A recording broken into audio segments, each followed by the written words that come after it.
Hello বন্ধুরা, Shelley's food স্টাইলে তোমাদের সবাইকে স্বাগত। আজকে আমি বানাবো গাটি কচু দিয়ে ইলিশের পাতলা ঝোল। কম বেশি তোমরা সকলেই এই রেসিপিটা বানাতে পারো, তবে আমি আজকে যেভাবে বানাবো সেটাই তোমাদেরকে শেয়ার করছি। চলো বন্ধুরা, দেরি না করে রেসিপিটা দেখে নিই। এখানে আমি ইলিশ মাছ নিয়ে নিয়েছি। মাছটা ভালো করে ধুয়ে নিয়েছি। এবার মাছের মধ্যে দিয়ে দেব নুন, আর দিয়ে দিচ্ছি হলুদ। নুন হলুদ দিয়ে মাছটা ভালো করে মেখে নেব।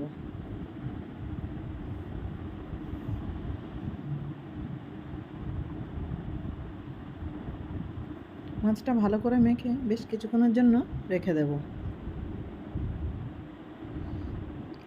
এবার মশলার জন্য একটা মিক্সি জার নিয়ে নিচ্ছি। দিয়ে দেব 1 চামচ গোটা জিরে, আর দিয়ে দিচ্ছি 3-4টে শুকনো লঙ্কা।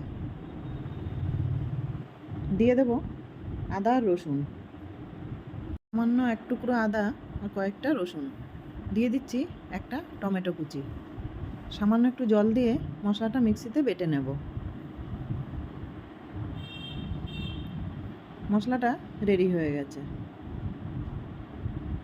এবার একটা কড়াতে সরষের তেল দিয়ে দিচ্ছি। তেলটা ভালো করে গরম হয়ে গেলে দিয়ে দেব নুন হলুদ মাখানো ইলিশ মাছ।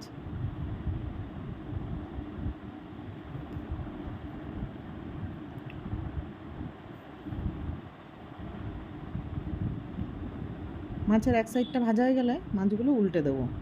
খুব একটা বেশি কড়া করে ভাজবো না, হালকা ভেজে নেব। মাছের দু পিঠেই ভাজা হয়ে গেছে। এবার মাছটা তুলে নিচ্ছি। বাকি মাছগুলো এইভাবে ভেজে নিয়েছি। ওই তেলের মধ্যেই দিয়ে দেব কালো জিরে, আর দিয়ে দিচ্ছি একটা পেঁয়াজ কুচি। পেঁয়াজটা নাড়াচাড়া করে নিচ্ছি। পেঁয়াজটা একটু লাল লাল কালার হয়ে গেলেই দিয়ে দেব মিক্সিতে যে মশলাটা বেটে রেখেছি সেটা দিয়ে দিচ্ছি।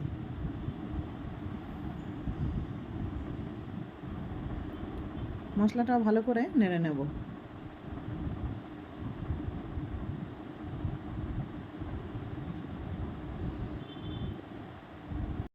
মশলাটা বেশ ভালো করে কষানো হয়ে গেলে দিয়ে দেব কাশ্মীরি রেড চিলি পাউডার। এটা আমি কালারের জন্য দিচ্ছি। আর দিয়ে দেব হলুদ। এবার মিক্সির জারটা ধুয়ে সামান্য একটু জল দিয়ে মশলাটা কষিয়ে নেব।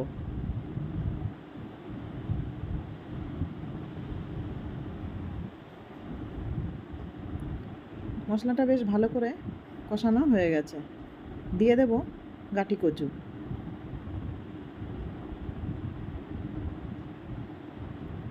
মশলার সাথে ভালো করে মিশিয়ে নেব। দিয়ে দেব স্বাদমতো নুন। নুনটা দিয়ে কচুটা ভালো করে কষিয়ে নেব।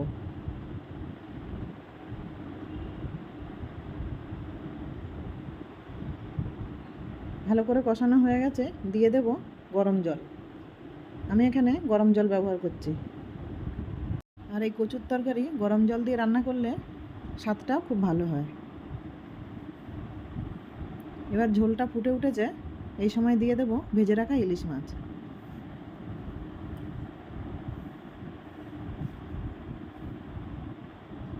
মাছগুলো একটু ঝোলের মধ্যে ডুবিয়ে দেবো। এবার কচু সেদ্ধ না হওয়া পর্যন্ত একটা ঢাকা দিয়ে রান্নাটা করে নেব। এবার ঢাকা খুলে দেখে নিচ্ছি। ঝোলটা বেশ অনেকটাই শুকিয়ে এসছে, আর কচুটাও ভালোভাবে সেদ্ধ হয়ে গেছে। এই সময় দিয়ে দেব গুঁড়ো গরম মশলা।